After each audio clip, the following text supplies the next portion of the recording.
These podcasts will be born out of, quiet reflections that we both had, having discussions about motherhood and, its challenges. And we recognize that this might not always be shared amongst people, and there's a gap for mothers to feel empowered and encouraged on a day-to-day basis. Welcome to Mama's Moments of Growth, the podcast where we hold space for honest conversations around identity, healing, and self-discovery in motherhood. We're your co-hosts, Mercy and Patience, and today we're kicking off a two-part series called Becoming You.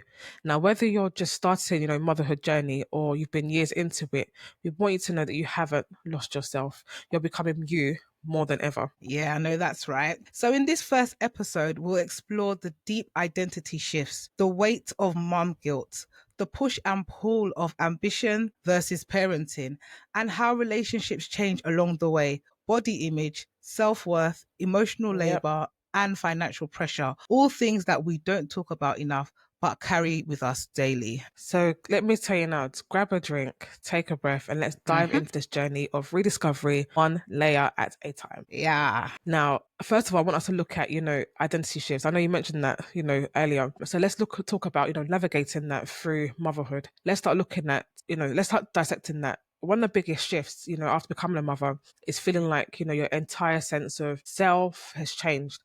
Now, that transition is called matrescence. And let me tell you now, it is so real. Yep. So maybe you've heard the word before, or, some of you may have never come across it before. So if you haven't, let's just go into it a little bit. Now, matrescence, it refers to the process of, a woman's transition to becoming a mother. It's encompassing, the physical, the psychological, the emotional changes that, the mom experiences. It's kind of like adolescence, but, for motherhood. Do you know what, Mercy? I'm so glad you highlighted that. And it's good to know that there's a word out there to describe it and you're not alone, because really you can. And because it can feel like you've lost the you that used to be, the one who had uninterrupted thoughts, spontaneous plans, or even just that full night's sleep. Yeah. I've got a question, starting off with a question. And you might say that I've got my questions again, so what? Let's bring it, let's go. I wanted to ask you, what part of your identity has changed the most since becoming a mother? The part of my identity that's changed the most, I think for me, would be my priorities and I guess my values. The reason why I say that is because pre-child or pre-given birth, pre-motherhood, your priority is on you building yourself in terms of career, climbing up the career ladder, maybe going on holiday. It was priority. Yeah. It's saving money for a big ticket item. All of that has changed the minute you become a mum, because number one, maternity leave pay isn't great. So you've got to think about that. Also, the fact that, a child, as they grow, they're always going to need new things at each stage. Right. Yeah. Early before motherhood, even before married, that was a priority may have been to, revamp the home or change the vehicle, or, like I said before, going on like your yearly holidays with family. Even though going for dinner at a nice restaurant, so on and so forth. Now that priority's changed because we're mothers, you have to think about, is the environment conducive for the child or children? Is it conducive for parenting, things like that? Now it's more about, like I said, the children earning so they can be comfortable. It's not about your own gratification anymore, like that Gucci bag or that Fendi belt, whatever it may be. But it's about your children and their future. What about you? I was just thinking about something you said. I'll answer, but I was talking about when you talk about the priorities, and I realized that priorities are actually subjective to each mother. Like, we're talking about eating in nice restaurants here. In my head, I had flashes of some mums that I'm seeing that are still holding it down in nice restaurants. Well, whatever their secret is, bring me in. Yeah, we need it. But to answer your question, I think for me, what changed about my identity was not being afraid of being assertive. Like, I had to recognize that being assertive was actually vital as part of motherhood, not only for my well-being, but also for the health and the development of my children and the dynamics of the family in general. I think a lot of it just stems from trying to just protect my mental health. That was what was key for me. And I know a lot of people are not used to patients saying no. Probably before I might bend over backwards for people. But with all these conflicting priorities and obviously your children and the home coming first, that skill of assertiveness or brushing that a bit I had to improve that a bit. Yeah. And I think also I had to harness that skill of time management. Although there's 24 hours in a day, there is just so much to do. There's so Yeah. much to do. I don't know about you. So I think for me, I had to just harness that skill a bit further. And I think without structure, everything can, present itself as urgent, and it's not. Mm. So I had Yep. to actually really improve on that skill. And then I think some mothers can resonate with this. One part of my identity that probably went was the heels. Yeah. Yeah. Yeah, I don't wear as much heels. In fact, let me not lie. I don't wear You don't wear heels. heels. Yeah, Period. I don't wear heels, but there are odd occasions where I do try and wear those heels, and Yeah. my husband's looking at me like, "Who forced you?" My ankles be twisted here, and Listen, we had to relearn the art of wearing heels, I'm telling honestly. you. So I think for me, that is what really changed for me. Yeah, I think there's I one got thing we're another missing question. out. Oh, I'm sorry. Go ahead. Before you get to another question, you're forgetting to sleep. Yep. Sleep. What Of was sleep? course. What has been sleep after mother Of becoming a mom? course, of course, of Sleep. course. My gosh, that is a part of your identity that goes. 4 hours sleep seems normal. Yeah. It shouldn't be. It feels like it Yeah, should be a crime, but yes, it does feel it normal feels like the norm. sometimes. The question I wanted to ask you was, can you share moments when you felt like you was finally becoming you again? To be honest, I think I'm still learning to become myself. So this topic Mm, is very, very timely. right. But I would say the moment I started to feel, I guess, a bit more real, a bit more me is Mm, when my children, especially my eldest, she went back to school or started school yeah. and full-time school, not just like, going to childminders, and actually school where, there is a set time, we've got to be in school at this time and finish at this time. That, having that 6 hours to myself, Mm, that's when I started to feel like me. Outside of that, mm-hmm, the remaining 18 hours in a day, whatever, but that is mm, 6 hours, I started to feel like me. I can do what I need to do. Yeah, times by like, I actually miss my child or miss my children. I wish I was doing this with them instead. But on the flip side, I know I need that time for myself to, right. regroup my mind, get my energy back, ready for the next battle of how many hours I'm going to be awake for before going to sleep. So yeah, that would be me. What about you? I think I would just echo everything you just said. I think when my children, for me, went back to school, and that was last year. In fact, yeah, Mm, I started getting a bit more of my structure in place, having time for myself. I think like most mums, I went through that mixed emotions. Like I miss you, but when you're here, it's like go to school. yeah, But there were times where when I had time for myself, I'll find myself glancing at the phone, looking at their picture, I'm thinking, oh, aren't you so cute? yeah, But I think overall, like you said, it was important for me to actually reflect on mm, what I could now do, what once the structure now changed, what can I bring into my life that's kind of for me and for the yeah, betterment of myself. So I think that's like, yeah, definitely like you said, when they started going into full-time education, that's when I started felt like I was becoming myself again. But mm. I'm not there. Yeah, I'm not there yet. Still on Do you that still journey. do you feel like you have mum guilt sometimes? Course, of course. Actually, I think I'm lying. I won't say of course. Sometimes I think it depends. I think when I put purpose behind every action I take or know the purpose, the reason behind it, I then that guilt goes away. But if I don't know the Mm, purpose behind an action, so let me give you an example just for clarification's sake. If I'm going to a spa date and I'll have to leave the kids because I need to clear my mind so that I can look after you better, no, I yeah. don't have that mum guilt. There's a purpose and a reason behind why I'm doing it. But if Mhm. maybe I don't know the reason, then yeah. And I think you're right, because let's talk a bit more about that mum guilt actually, because Okay. it's that heavy nagging feeling that you feel like you're doing something wrong by taking care of yourself. Like, Yeah, no, I know yeah, that all too well. I mean, even taking that 10-minute, 5-minute shower, quick yeah, shower, without interruption can feel, indulgent sometimes. Like, but yeah. self-care isn't selfish. It's Of it's course, it's needed. not. You need to take care of yourself, like you said, so that you can take care of the other person better. Yeah. Just on that though, Hmm. what activities have triggered mum guilt for you in the past? I know you said you don't really feel mum guilt now, obviously, when you take care of yourself, but I'm sure in the past you've had some element or some level of mum guilt. So, what activities Right. triggered mum guilt for you in the past? Definitely my first holiday without them. I think that's what I thought it the most. Yeah. I just thought to myself, they're gonna wake up and think, "Where's mummy? Where's daddy?" So Yeah. me and my husband had gone to celebrate our anniversary, and I just thought to myself, I'm leaving them behind for the first time. It's not like it's a nursery drop off that, I'm leaving at you in the morning, I'll come and get you in the evening, but mommy and daddy's coming back. So I just thought to myself, oh, imagine them waking up. So that's kind of like what I felt. Yeah. So yeah, I mean, with that, you saying that, the holiday, oh my gosh, I'm just thinking back to the time we traveled without the children.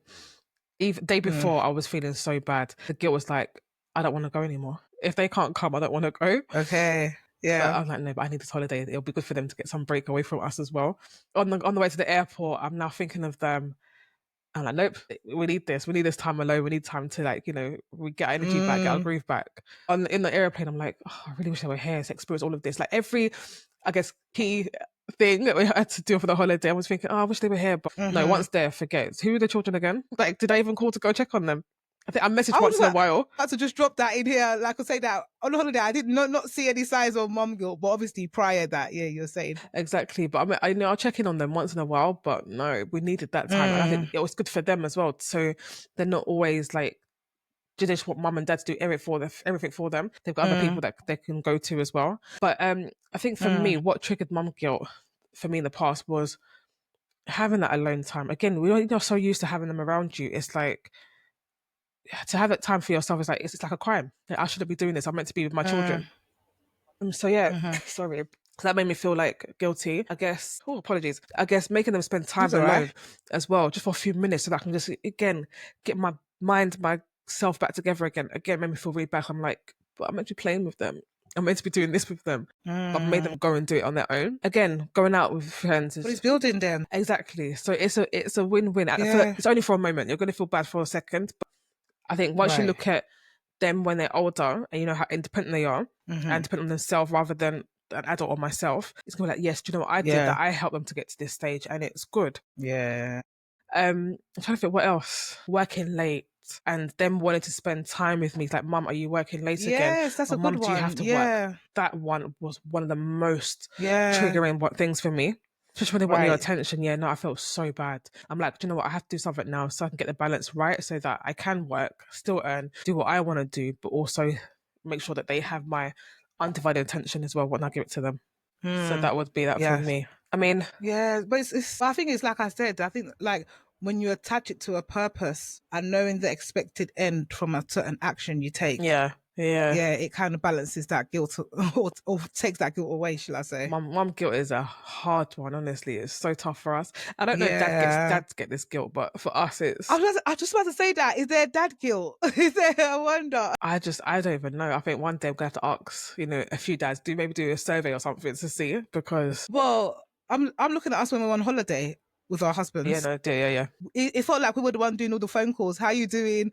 And it's like, okay, hi kids, you all right? Okay, carry on. Or they were asking, have you checked on them? Are they okay? I'm like, you could do the same thing. You could check as well. Oh, the responsibility of mothers, honestly. Well, we might be wrong. There might be dads, if there's dad listeners out there, they should share it with us. Maybe there is dad guilt. I need to know. I need to know. But I've got another question for you, being that, have you ever learned to reframe rest or alone time as, I guess, necessary and not selfish? Oh, of course. I think the body forces you to. So I think for me, it's probably when I was going through burnout. Yeah. I needed to understand that alone time was essential and vital. It's not something that it's not a wish, it's a need.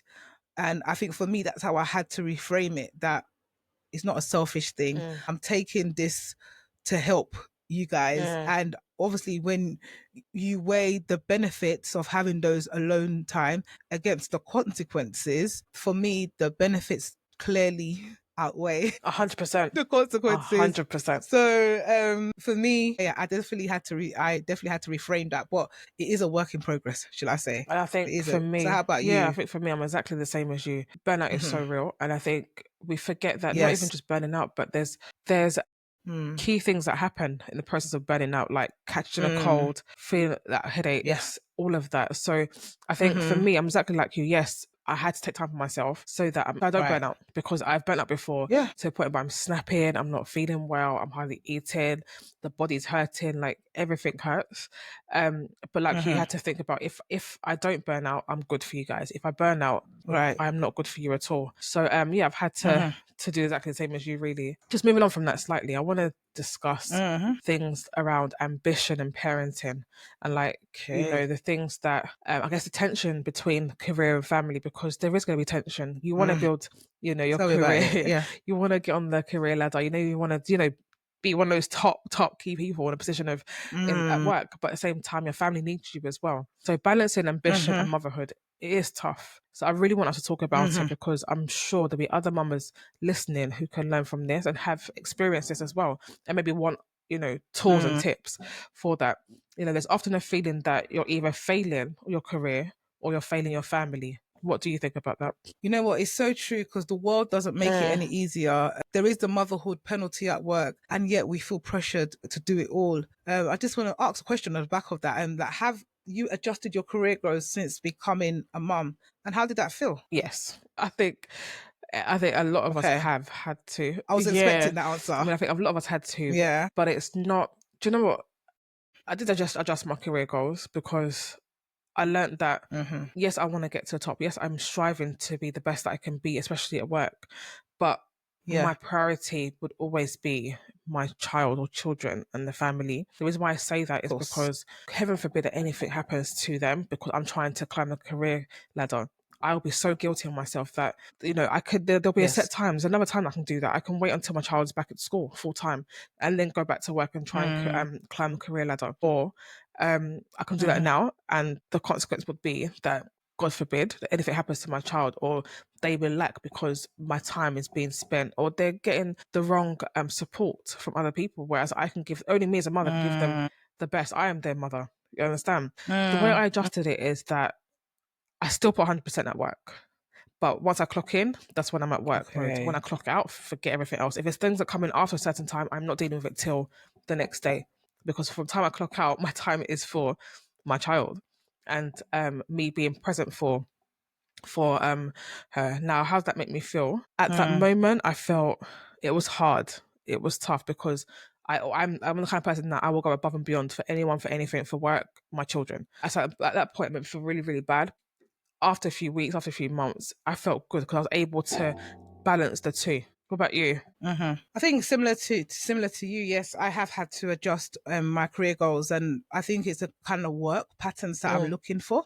Mostly, I've had to seek roles that are a bit more flexible. I've had to be vocal that I'm Yeah. a mum, and my time is now divided. I can't spend those long extra hours. Like I say, I have to have hours that allow me to do, nursery runs. So, well, at the time, Yeah. shall I say. So for me, I have had to basically, yeah, create that shift. And it was difficult because, yeah, I was ambitious prior motherhood, and I did want to work way up the career ladder. But again, becoming a mother, priorities changed. It's all part of, becoming Yeah. you, should A I hundred say. percent.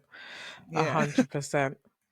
Um, I'm trying to think. What else? Actually, on that, I just wanted to ask you as well that with ambition, what helped you to protect your ambition, your career goals, while being present with your family? I think that's a good question. I think it's channeling it. Tongue I thought twister. I would have a tongue twister today, so I thought, let me slow that No, down. it's all good. I said channeling, Yes, she everybody. did. Channeling it to a different direction other than just being in the office. How else could I demonstrate my ambition outside of an office or a general 9 to 5? I think that's how I help myself protect it. Which ways could I demonstrate those skills elsewhere? So I think for me, that's I'm how a bit I like you. did. Yeah, I'm a How bit about like you? you. But then I also took a moment to talk about it, talk through it.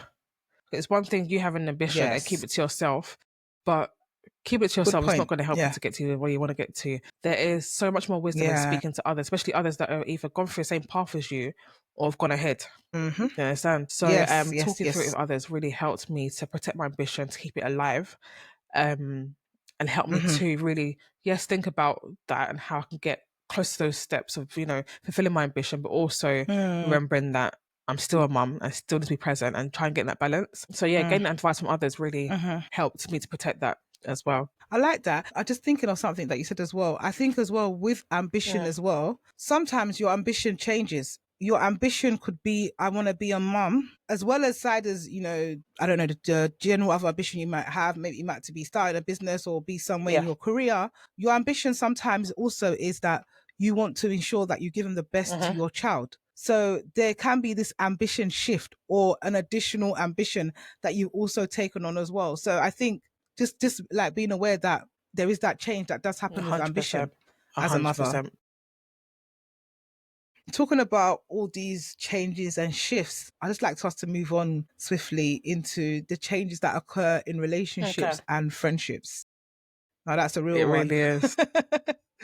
Motherhood can make your social circle Yep, feel 100%. different. I mean, some Definitely. friendships, if you think about it, they fade, whether we like to accept it or not. Some Mm, deepen, some get stronger, and sometimes you have to rebuild, yeah. your entire support system, and that is not a lie. So, mums, if Yes. if you're going through this at the moment where your friendships are either breaking down, they're changing, you don't know how to deal with it, you don't understand why. It's one of the things that happen. And sometimes, yeah, you do need to, have a shift in that to be able to rebuild your entire support Mm, system to help and support you. So just wanting to remember that. And now yes. sometimes it is unintentional. Sometimes it's with intent because, it just wasn't working. Maybe Hmm. there were gaps in communication. Maybe there wasn't alignment in your friendship anymore. Where you're heading to isn't where they're going, and that's Mm, okay sometimes. In years to come, you may come back together and it may that gap of like years, however many years it is, it may feel like it wasn't even that big by the mm, time we come back together again.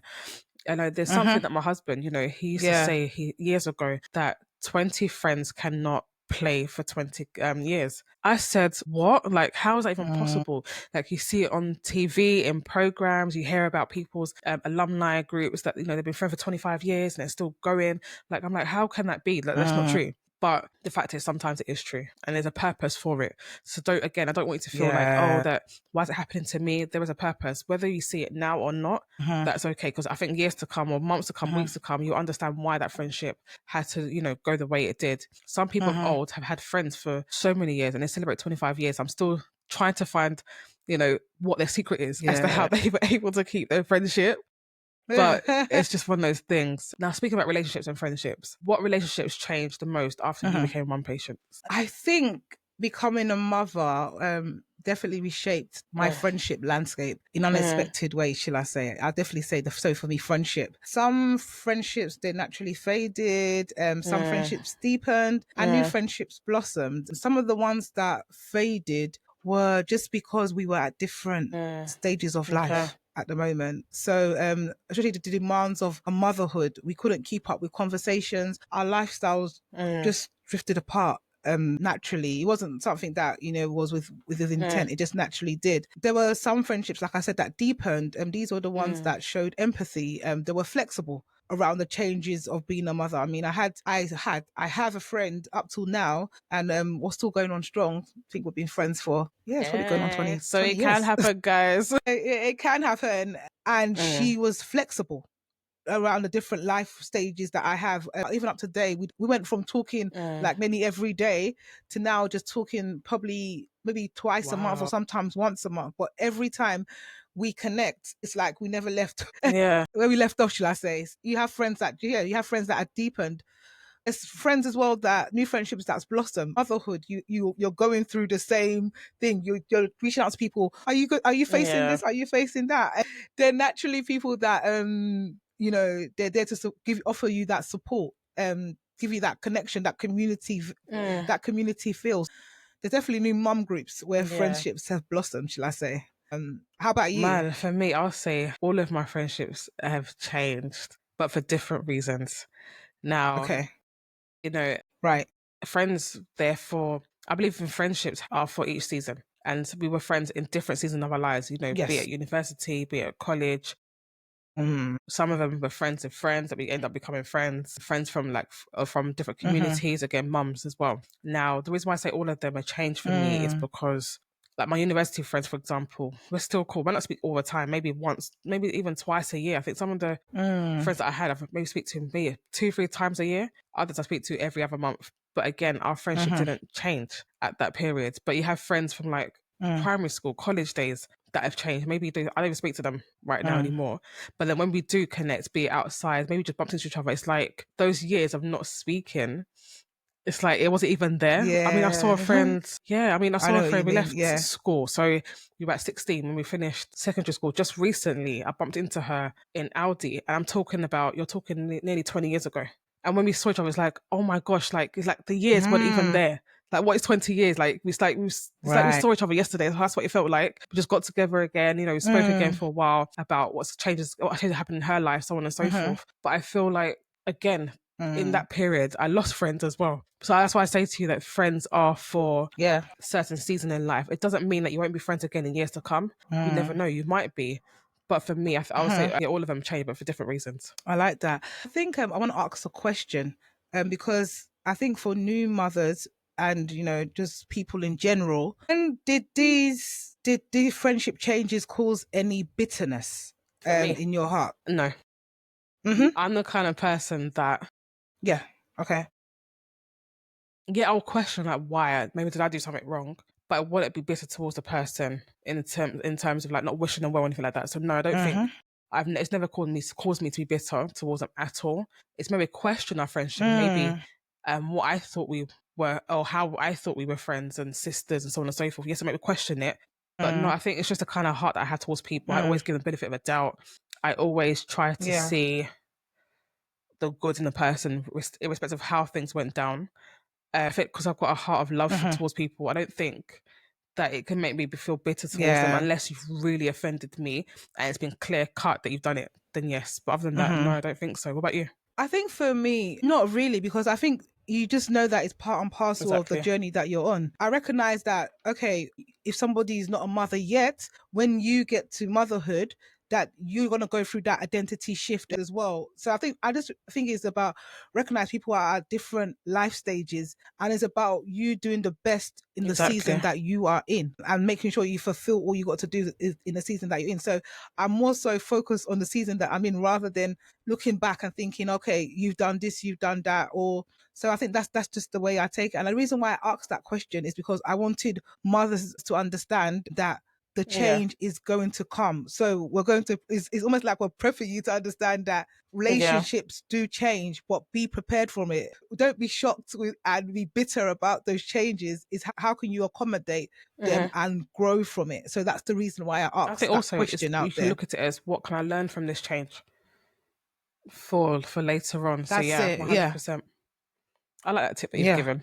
And some people do come back. Yes, and some people do come back. You get friends that you might be not friends for a period of time due to different life changes, but probably when they're a mother again, it might reconnect you and you become closer because they understand things a Exactly. bit more differently now. So, and I think you need to be prepared for that, not to be like, oh, you left me then, Exactly. I'm not talking to No, you then. it'd be an No. awakening moment for them. Like, No. actually, I get it. I understand now. I would never have understood this because I Yeah, wasn't in that phase that you were in at that time. Now that I'm here, that's it. please, like, can we rebuild this thing? We might not even ask to rebuild it. It might just happen naturally. Yeah, But they will even ask you for advice and tips. Like, how did you do it? Because I don't understand. that's it. Yeah. So that's good. Yeah. So please, when the friends do come back, mamas, please do humble yourself to be accommodating, push them away, please. And we're here for that community of mothers wherever they are. Yeah, in time. I think it's also important to recognize, I know, as mothers, you're in that season and you're struggling, but it's also important for you to realize that you shouldn't have this entitlement mentality that everything Mm, should be done for you. So I think there's this need to also maintain relationships with people that get yeah. it. So my question to you then, Mercy, is how have you created or maintained connections with people who get it, should I say? For me, it was I'm still am. I've been intentional with checking in with people. Do I forget sometimes? Of course, because life happens. But the minute I remember, what I try to do is, even if I'm working, I try to stop what I'm doing and check in. If not, chances are I'm going to forget for like another week or so because life just happens. So what I try to do is always make sure that I, check in where possible. I also try and create space where I'm able to meet up with people as and when. I mean, again, life is busy, but when I do meet up with them, I ensure that it is quality time with them. It's not that I'm Uh-huh. rushing in, rushing out where possible. Yeah. Even if it means like, it's once or twice a year, I still make that time. where Right. possible. I know it sounds really bad. Okay. Once in 12 months, twice in 12 months is bad. Life, literally, life is just, it is what it is.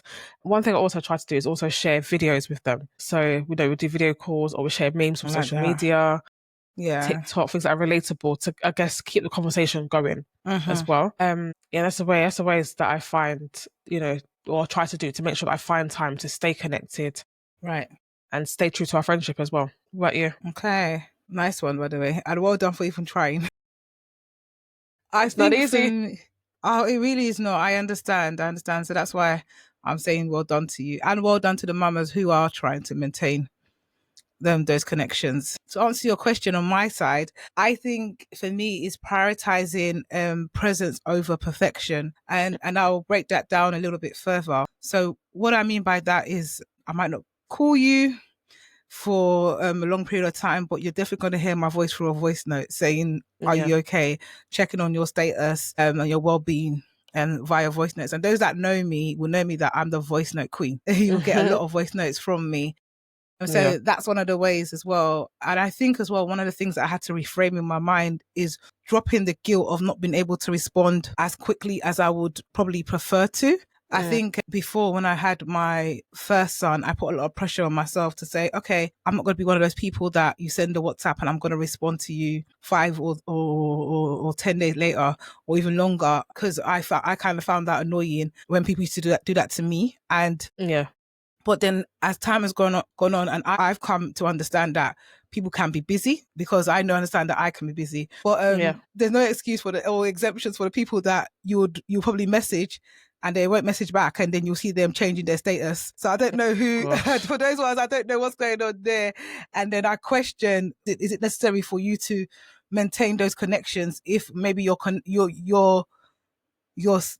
process of maintaining that is not appreciated. So then that just makes me question. But people do go through different things in life as well. So I do bear that in mind. Yeah. I mean, it's hard because sometimes I know we see people, change their statuses. And even though we've messaged them, it's like, I sent you a message about an hour ago, 5 minutes ago. Why have you not responded? But do you know what? Sometimes maybe they're just doing that at that time because it's what they want to do for themselves.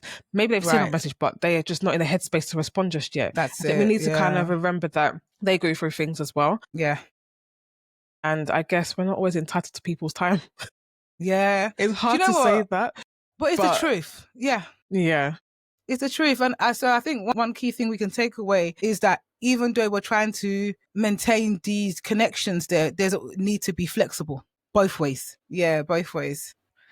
Okay, so we're going to move on slightly, and Okay. it's a topic that I don't want to say it's going to take a turn, but it's going to make one really like look deep or think deep and look within. And I say that because we're going to talk about body image and self-worth after having a baby. Oh, we're going there. Yes, we are. We're going to go there. It's a tough topic, even for myself to even discuss it, but it has to be discussed. We have to be real with ourselves. That's the whole point of, this podcast and trying to connect with mamas and, helping them to really become. So we have to address every area where possible. Now, one thing that is quite sensitive for us to talk about really is our body image. Our body changes during pregnancy. Some people snap back, others don't. And we either remain the same as we were post baby or we add weight. And let's be real, after birth, your body it doesn't feel like your own. It feels like you're trapped within someone else's body at times. Am I lying, patients? Nope, you're not at all. I like what you said. I think like that there's this pressure as well to bounce back. It's everywhere. Whether you pick up your phone, you're looking at social media, you're looking around some of your friends that you've had how many kids? I haven't had the one, and look at your Honestly. body, or you've had a baby around the same time as somebody else, and they've snapped back a bit quicker than you have. So there's always this pressure, and it can really take a toll on ourselves, and it's sad though, but it is reality. I want to ask you, if you don't mind, what was your relationship with your body like post baby? Okay, so with my first child, I was blessed not to put on too much weight. Again, looking from the back, you can't really tell I'm pregnant. From the sides, it's clear cut. From the front, you can tell, but you can't really tell how many months I am. So to the point of where I gave birth, I lost the baby weight quite quickly. I went back to my pre-baby weight if not a little bit even, lost a bit more weight on top of that. But with my second, it was different. I mean, yes, I put on weight with her, but that was towards the end, not really at the beginning. And again, once I gave birth to her, this time I did not like my stomach. I did not like my thighs. Like, I just felt like I was larger than life, even though I probably wasn't. But it's just what I felt like at that time. Again, in comparing it to my first, I have my first child. Yeah. Yeah, I've never mentioned it, but I felt like it was harder for me to lose the weight with my second. Yeah, and my first. Don't get me wrong, I probably wasn't helping myself by eating all the chips and everything that I love. But you've got to do what you got to do to feed yourself and to keep yourself happy. Yeah. But again, this was just before lockdown, so it didn't help that 2 months later, we went into lockdown. We couldn't go out. We couldn't do anything. What I would normally do in terms of like walking around, being active, I wasn't as active because we were at home. Fear was unlocked because of COVID-19. But in that time, I did a lot of baking. My husband, we baked bread, we cooked, enjoyed life. And it's fair to say I did put on that weight in that time. I got some. Thank you very much. Sorry. Making me think back now to that bread baking season. I think I have to go back to it soon. But yeah, I mean, being at home didn't help with the weight, I guess. What about you? Yeah, I think it's quite similar. And I think probably the second birth was a bit more harder than the first. But I think for me, because I had 2 emergency C-sections, I didn't even know what to expect. I think it was a shock for me. So when I had the first one, I was just thinking, oh, I've got this scar now. It's not that easy to do exercise there and then. But then luckily, I actually did join like a charity weight loss, which did actually help me lose weight. Wow. And it worked. Okay. But the funny thing, while I was doing that charity weight loss, people in the group are like, oh, you're still young. You're gonna get pregnant again. And I thought to myself, I've just had a baby. They're like, why don't you just wait till you pop all your babies out, then lose weight? Why are you giving yourself so much pressure? And you know what? I hate to be around people that no, I don't hate to be around people that are right. But in the end, 9 months in, I did find out I was pregnant the second. So I guess they had a point. They spoke. Oh yeah. They spoke ahead of time. Yeah. And then my second one, I just remember coming back from the hospital and then going into the shower, and I just thought to myself, oh my gosh, what have these surgeons done? And the reason why I felt like that was because my belly was protruding from different angles. Like, it wasn't, I don't even know what shape I will even call it. A belly's meant to be, I don't know, maybe round. It was just not right. And so I thought to myself, am I ever going to get this belly back? And because obviously the pain you're feeling there, going with the second scar, you're like, I can't even start exercising on it. I can't put pressure on it. So that I really did give myself a lot of stress in terms of trying to snap back. And I remember people would just look at me thinking, oh, are you still pregnant? And I was thinking, no, I'm not. Wow. Ouch. But you know people what? People be more sensitive, honestly. It wasn't there. They were just stating the obvious, to be fair. If they didn't say it, it was in their mind. It was in It's not easy being a mum and being a woman. I'm telling you. But obviously I had to reframe my mind around that and, start eating well to get back into shape. Okay. I was going to ask you again as well. Okay. I was going to ask you, like, what helped you begin to feel comfortable in your skin again? So you mentioned after your second child, that's when you struggled to lose a bit more weight. You didn't like, was it your thighs, I think you said? Yeah, my thighs and my stomach. And your stomach. So what actually allowed you to start feeling comfortable again? What made me feel comfortable again? I think, do you know what? If I can't change something, I can't change it. I just keep moving. But I think also being around people that were encouraging, like for yourself, you always talk about, eating healthy, doing this. Do I like eating healthy? No. What is healthy for me? Like, give me my chips, give me my carbs, give me my sweets. I'm not trying to be eating leaves and grass, as people call it. But on a more serious note, though, I think being around you and obviously other people, it helped in terms of creating that balance with food. And actually, yeah, go on. This aside note, I'm just thinking of times where I used to send you like healthy food pictures. Like, I made this. So I think one time I made cauliflower mash. What was that? I saw it. Did I take it on board? No. It's the reception that I used to get back from you. Like, I used to think, what is the point? But I think it helped though, because it did in my mind. I'm like, okay, Mercy, you need to like, create a balance. Let's still eat your carbs, but also have enough veg as well, things like that. So I think for me, it was being around people that were encouraging, like I said, yourself. Yeah. But also I feel like I'm still on that journey, if I'm honest, because but I'm not as bad as before. And just let you guys know that I'm not as bad as I was before. But I'm learning to now dress for my body shape. I think that's something that I did before. I used to Yes. cover up quite a lot and just for body shape, but I think obviously it's changed a bit more now with children. So yeah, I've learned to dress more for my body shape and actually enjoy dressing up as well. Because before I used to be just dressing because I need to go out, but now it's like I take the time to really dress to feel good. Also, what else made me feel comfortable in my skin? Obviously, hearing it, encouraging words also from the husband helped as well. Let me just pause And you there. uh-huh. Husband, partners, did you hear that? Hearing encouraging words does On a help. more So for serious note, any partners, husbands listening out here, please send those encouraging words. honestly, it does a lot to boost the confidence of your woman. It really does. But don't just say it because you want them to feel good. Say it because you mean it. Yeah. You Yeah. understand? I think hearing encouraging words from him as well also helped. Mm-hmm. No, especially when I felt down and him saying at the moment, I'm like, oh, you're lying to me. Why are you lying? It's not true. Look at this. Look at this. Look at that. Over time, I learned to love myself a bit more. So, yeah, I think that's Do what you I know would what? say. Having said that as well, I just remembered there were times where I think my husband has always been someone to prep you that your body's going to change, whether you like it or not, Mm-hmm. and you should just accept it because he's accepted it. He Mm-hmm. wouldn't. I don't think he will let you get to the point where you are unhealthy. He's Yeah. not that. He's not one of those. But I remember one time I was grabbing my belly, my stomach had like all the fat. Sorry to like underneath the Right. road. I was thinking like, when is this gonna go? Like, how am I gonna Yeah. get this away? I remember Yeah. him just sitting on the bed watching me, looking at me in the mirror, doing that, thinking, "You've had a child. Your body you've carried a baby. This is what."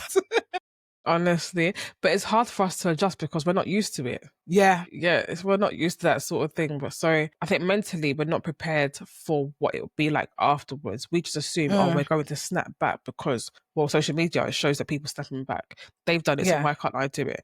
But everyone's Exactly. different. Everyone's metabolism is different. Everyone's Yes. journey with food is different. Everyone's journey with exercise is different. Mm-hmm. So yeah, it's hard. It's a tough one, but I really want us mamas to really love who we are, who we've become after Definitely. giving birth.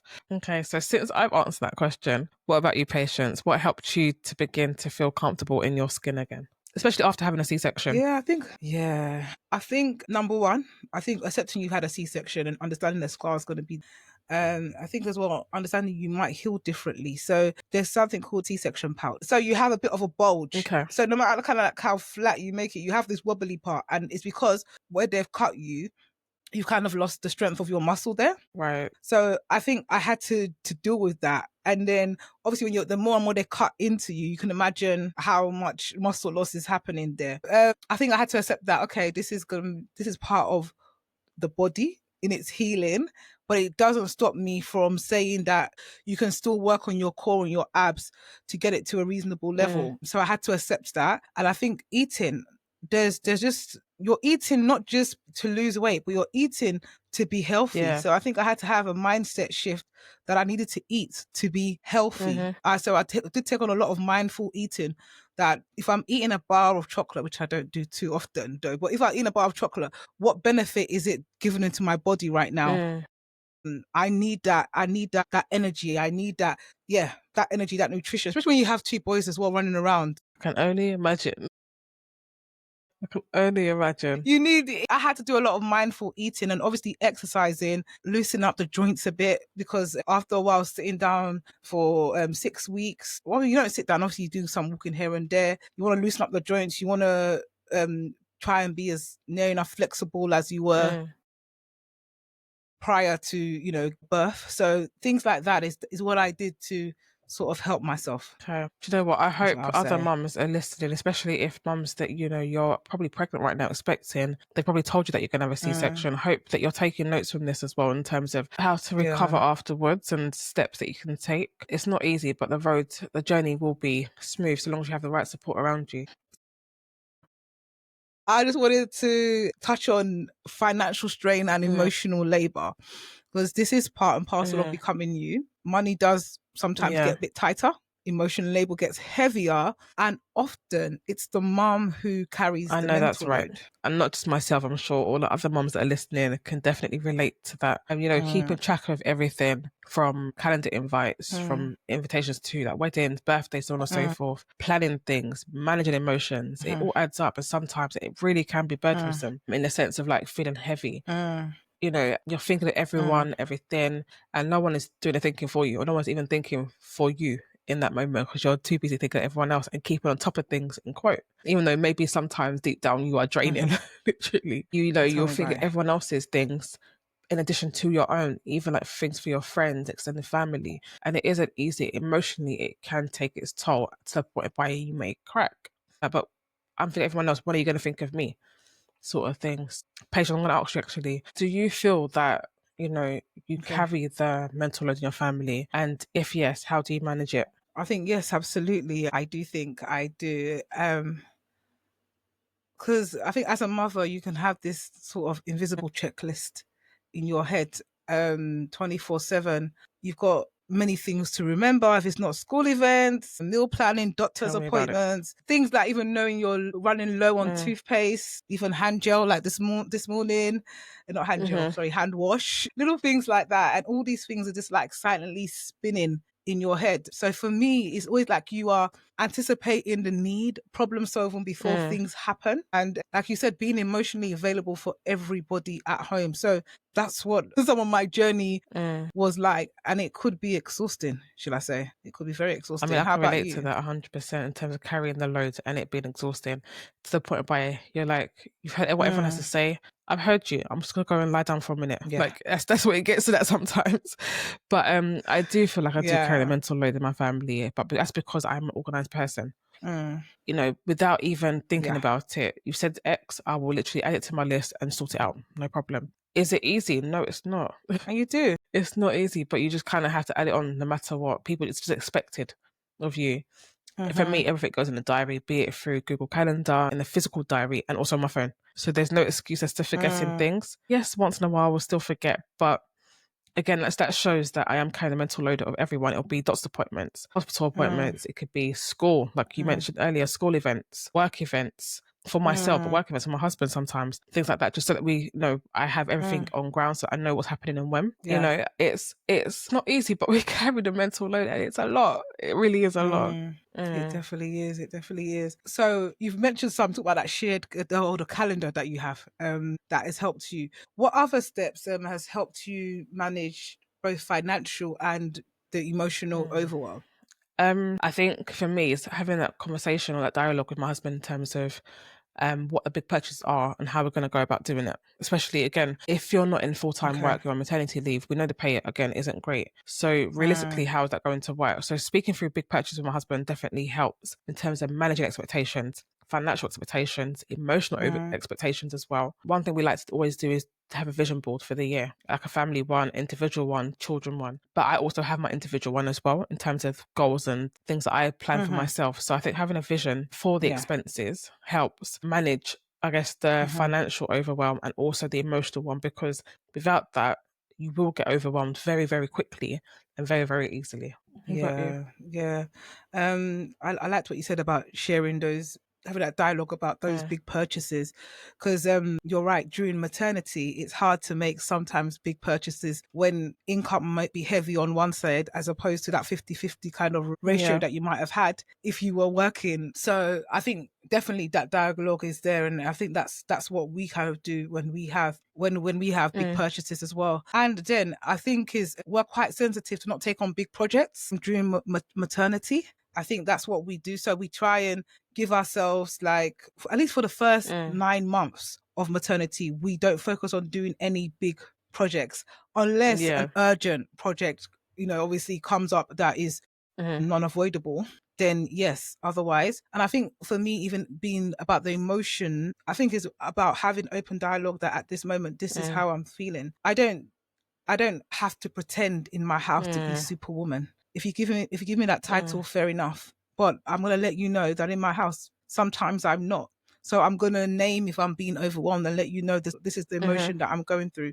But it's like I always kind of say that it's almost like I have let's just talking as an example here. Let's say I have 5 cards that talk about, I can hold up and show that I'm overwhelmed today. I don't max out my cards on little things that probably I could, the simple thing of sitting down for 10 minutes, I can get up and feel better again. But if I'm really, really exhausted, then you're going to get that card that this is a time whereby I need that rest, should I say. No, it's good. It's good that you can recognize as well when you need that rest and can actually speak on it, and people will hear that as well.